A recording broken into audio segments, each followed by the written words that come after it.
Hey everyone, in this video, we're just going to do what the title says. We're going to look at a whole ton of drop coverage played by the Clippers. You're going to see a ton of pick and roll footage in here, so just be prepared. This is a dummy screen that's being set. Nicholas Batum doesn't fall for it though, stays right with the guy on the curl. Here's the thing.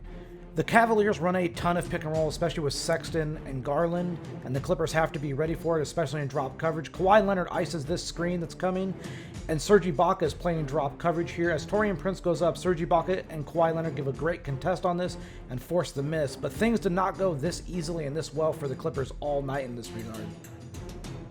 As I said, the Clippers didn't do a great job in some of this game of challenging shots in drop coverage, whether that be in floater range, mid-range range. That's a weird way to say that, I guess.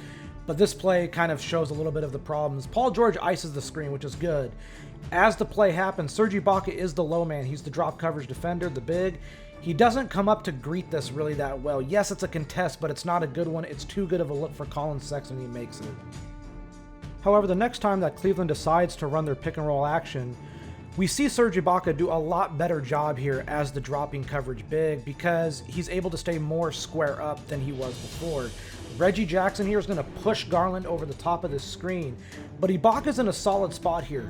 He's in a good spot to defend the 2-on-1 and allows Reggie Jackson to get back into this play to defend and contest this left-handed layup, and the Clippers get a stop out of this. This is an actual intriguing case to watch. Kawhi Leonard goes under this screen and they're going to flow into the pick and roll action. Normally you want to defend the pick and roll 2-on-2. Jarrett Allen's going to slip the screen and go downhill. The responsibility here is Lou Williams. In defending the pick and roll, he has to come down on the roll man to help so that when Ibaka and Leonard contest this, there is no putback opportunity, but Allen gets one and dunks it. Post-game, Clippers head coach Ty Lue said these were the shots he wanted Cleveland to take. He didn't want them taking threes. He wanted to take them shots in the mid-range or in floater range. That's all well and good, but you can't give these shots up, especially on this screen by Allen against Marcus Morris Sr. Morris kind of dies on the screen, and when Garland goes to pull up at the nail, Ibaka's too low. He's not up high enough to contest it. It's a wide-open mid-range shot. About a minute later, Cleveland runs an early drag screen for Darius Garland. This screen's very good, and the intention is to get Garland downhill. But however, Ivica Zubac is too low on this. It's another wide open pull-up mid-range jumper. You can't allow this. The Clippers struggle to contain pick and roll action in the first half of this game. This is a play where they actually do well on it, and it still doesn't matter. Kawhi Leonard goes under the initial screen. He's going to get re-screened, but go over the top. Ivica Zubac and Kawhi Leonard do a great job here. Zubac comes up to contest. Leonard contests a little bit as well. This is a tough floater for Darius Garland. He makes it, but these are the shots the Clippers are okay with. There's a variety of ways to defend this action, but the Clippers, when they actually ice it, like they do with Luke Kennard here and push him away from the screen, they do really well. Zubac steps up, which is going to allow Luke Kennard to come back in and pick up his man again. When the pass is made, Zubac is also able to recover, get back onto Jarrett Allen, give a great contest on this. He forces a miss. The Clippers get a stop. This is a play they did well on overall. But Cleveland also gave them some problems and looks in the pick and roll. Here, Jarrett Allen actually slips the pick and rolls right to the rim. Well, Zubac has to contain the roller, and he gives up all this space to Darius Garland in floater range, and it's a wide open floater for him. I truly feel that icing the screen is the way to go. Paul George does that here, and it allows Zubac to come over and allows George to get in front of Allen on the roll. Zubac gives a solid contest of this floater. Long rebound. Clippers get the rebound and get the stop. As far as drop coverage and pick and rolls go, this was probably the single best possession by the Clippers in the first half that illustrated how they effectively want to do it when everything goes according to plan.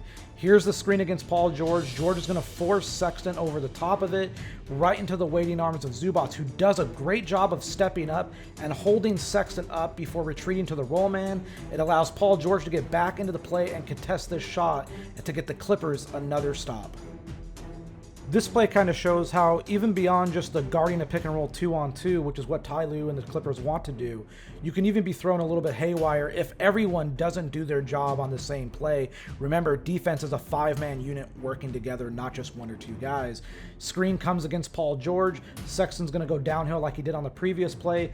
Zubac is going to step out and up to contest this. He does very well. However, as we pause it here, Lou Williams gets flat out bulldozed by Cedi Osman. Osman gets the rebound, the putback, and the Cavs still get a score out of it. The other problem with drop coverage, as much as the Clippers play it, is especially against double drag action, which we see here. Here's the first drag action, leads right into the second screen and second drag action.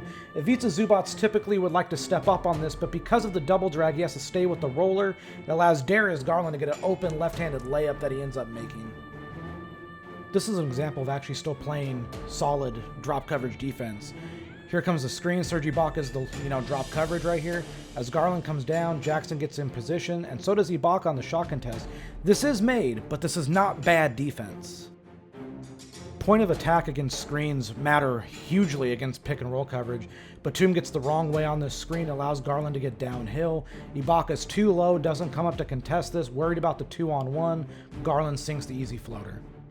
This is actually a really solid overall defensive possession for the Clippers, even though it starts out a little wonky. Kawhi Leonard bites on this pump fake, and this kind of throws things a little bit haywire for the Clippers. Garland then comes down off the screen. Jared Allen is going to actually just slip it. Serge Ibaka has the low man responsibility as the drop big, comes up to contest this shot beautifully. This is a really good shot contest by Serge Ibaka.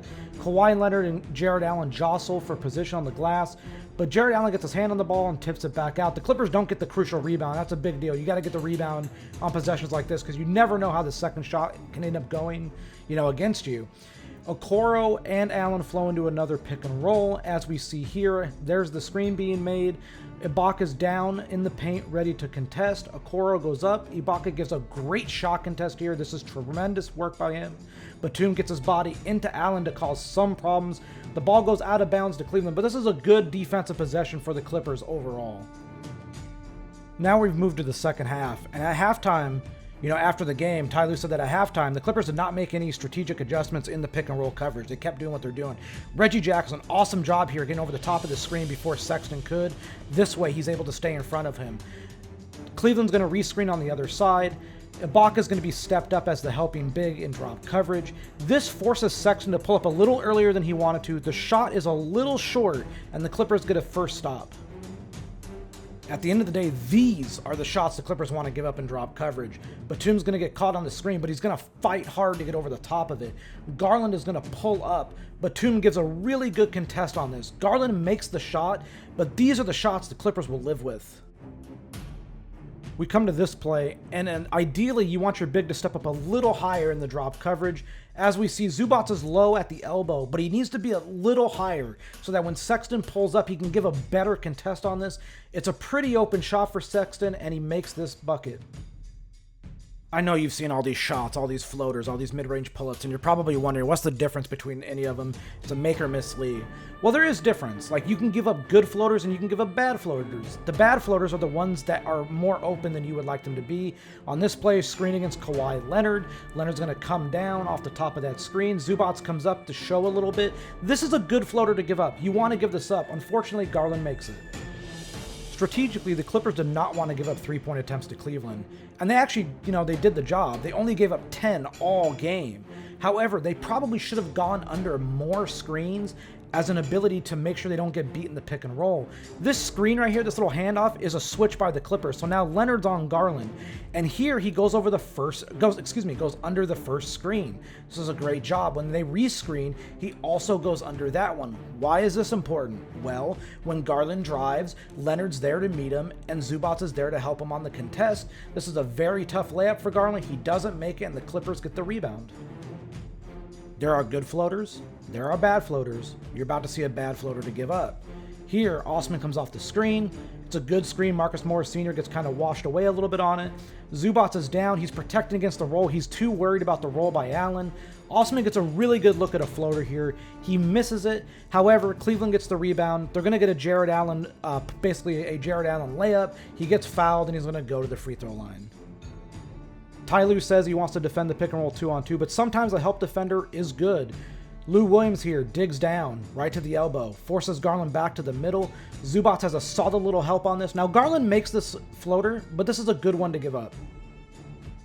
This is an interesting play because even though the Clippers play great defense, Sexton makes the layup, so it looks kind of bad.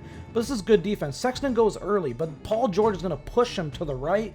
Zubac is going to slide over and give a great shot contest. Sexton makes this, but this is good defense. Now here's an example of a shot the Clippers don't want to give up. Lou Williams is going to get screened by Allen.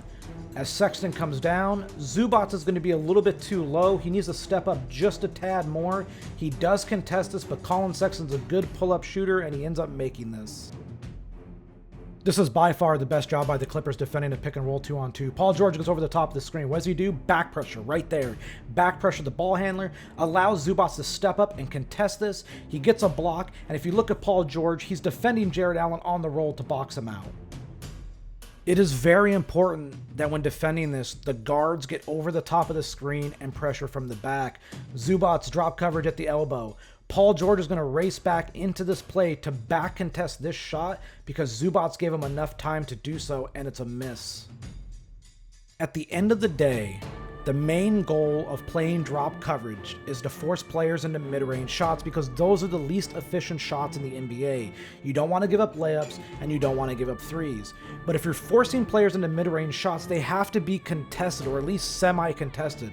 This play is a good example of that.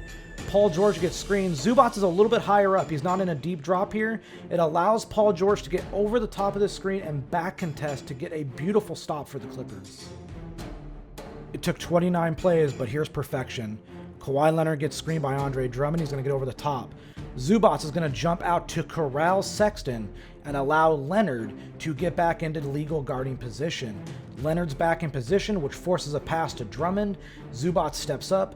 Drummond hits him with the body. Zubac doesn't get moved all that much, stays in legal vertical guarding position on this layup attempt, and the Clippers force a miss.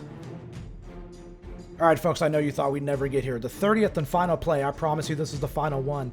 The Clippers were hit and miss in their drop coverage all night, but we're going to end on a high note here. Here's the screen being set. Batum's going to get over the top. Zubac is in drop coverage at the elbow.